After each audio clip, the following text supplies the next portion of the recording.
Hello everyone, this is Jack Redden. This is my final paper project on human resources role in leadership development for strategic human resource management. So before we begin, there are two questions that I want to answer throughout this presentation. The first one is, why is this important for human resources role in leadership development? And how is HR involved? As someone young and just beginning with their career, I'm very curious to figure out what it takes to move up the leadership roles. And so I thought it was important to look at how human resources is a part of this. So here's a little breakdown of the slides you're about to see, but the timeline for the presentation. So we'll be covering a few areas about recruiting the employee, development of a training program, observing ideal candidates for leadership, the strategic planning that human resources does, and the evaluation for candidates for those roles. So first, when does leadership get involved? And you know what's crazy is that they get involved sooner than you think. And this actually begins at the recruiting stage. So there's two different ways that they can recruit people. One is external, or what I like to call headhunting, in which they look for people from other companies. And they use sales tactics such as the talents of that experienced candidate would fit better with the company by leveraging better deals for salary, the competitive edge they have, or being an industry leader. Or someone like myself, who was recruited by the company I work for, is a young talent pool of recently graduated students from college or master's programs or any training programs that they've gone through. And looking at this, they can recruit in two different ways. One, people that would fit the entry level of the position they're hiring, or recruiting candidates that they feel could be successful in roles that are 2 or 3 positions later on. And this all depends on the company and what they're looking for. And human resources is important with this because they are the ones who set up, are actively reaching out to people, whether it's at career fairs at school, or reaching out to them through popular applications like LinkedIn, or through word of mouth or references by others. So, let's say they got their ideal candidate and they hired him from college. What happens next? And what happens next is that human resources sets up a training program for those new hires, as these employees need to learn the tools that they'll be using every day, the responsibilities of their position, as well as learning best practices, which will help out with being more effective in their position, and it will remove any bad habits. So say they recruited someone from another company, they may have some things that they learned that are not ideal, and this is the perfect time to fix this.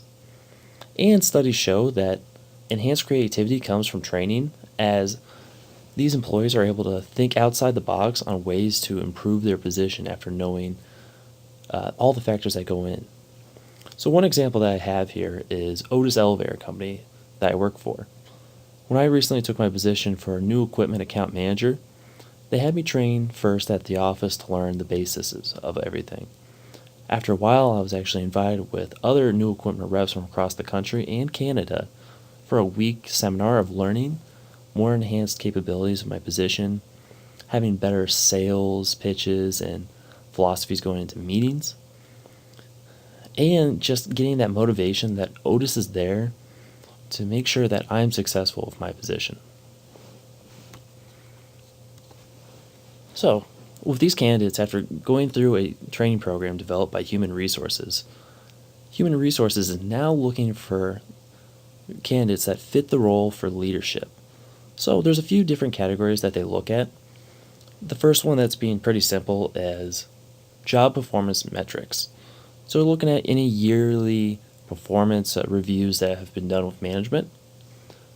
Respect of peers, which I think is also important, as a leader needs to be able to command respect from the people he's working from, but not in a bossy manner, more as a leader. They also need to find people that are putting the company before themselves. Therefore, it's not about how they're trying to develop themselves for their lives, but how they can better everyone involved.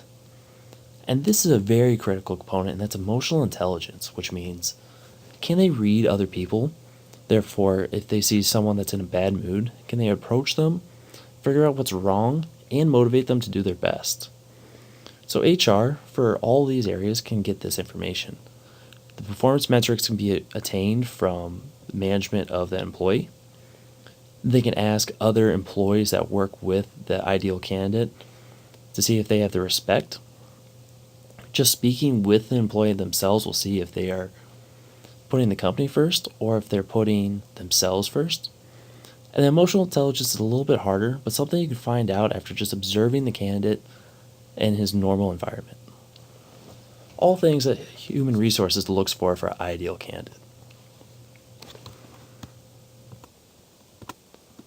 So, human resources has now recruited an employee, seen that they've gone through a training program that fits their needs, and have seen a candidate with the ideal characteristics needed for leadership. Next is starting to think of strategic planning. So this is where the company's human resources and mid-level/regional management gets involved to think about the future. So a succession plan has to be set in place for those who either leave the company for other opportunities, retire, or maybe they just want to try something new in a different department or in a geographical location. So the company needs to think about the needs that are upcoming for areas of filling a vacuum of leadership. This is where it's important to bring in that candidate to see what their ambitions are. It's important to note that you want both sides to feel like they are in a marriage where both will be happy. If one's not happy with this position, it'll probably cause friction, which could lead to an early exit or the employee not getting all of his abilities in place to be effective. Another example of Otis Elevator is for senior account manager positions. Usually these positions are high grossing in money, and the elder statesmen are the ones that are in charge of these positions.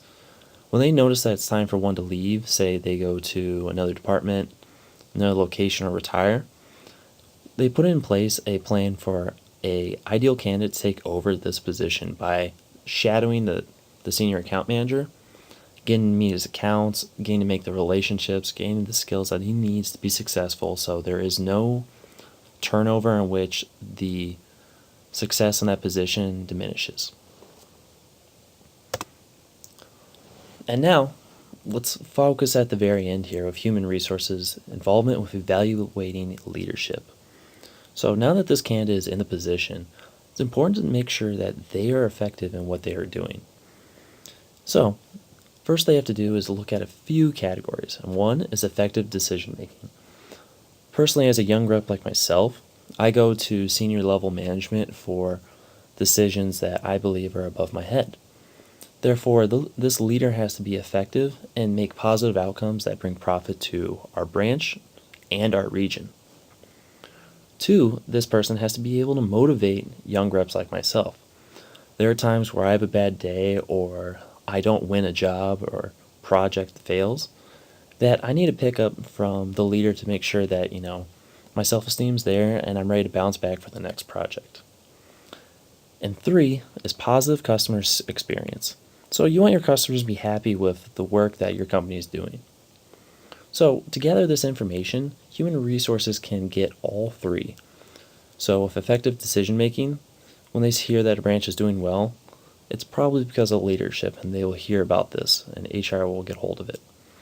Ability to motivate, they'll easily be able to ask customers to see what's going on with positive customer experience. An ability to motivate would actually come from talking with employees in the office to see if their superiors are helping them out and if they're in a positive manner. So, in conclusion, let's look at the two questions that we asked at the beginning. Why is this important? Well, human resources is there to make sure that the company is still achieving success and is profitable, and without any diminishing returns over time when new people enter positions with greater responsibility. How is HR involved? Well, as we saw here, they're involved from the very beginning to the very end. And that's from recruiting all the way until they get that position, and then even with evaluating how they're doing in that position. Therefore, they're always there for every person who enters leadership, is in an entry role, and etc. I feel like this is a great place to enter a Warren G. Bennis quote. Now, Warren G. Bennis was a author and a professor who studied leadership and was one of the fathers of this craft. And the quote is as follows: "Too many companies believe people are interchangeable. Truly gifted people never are. They have unique talents.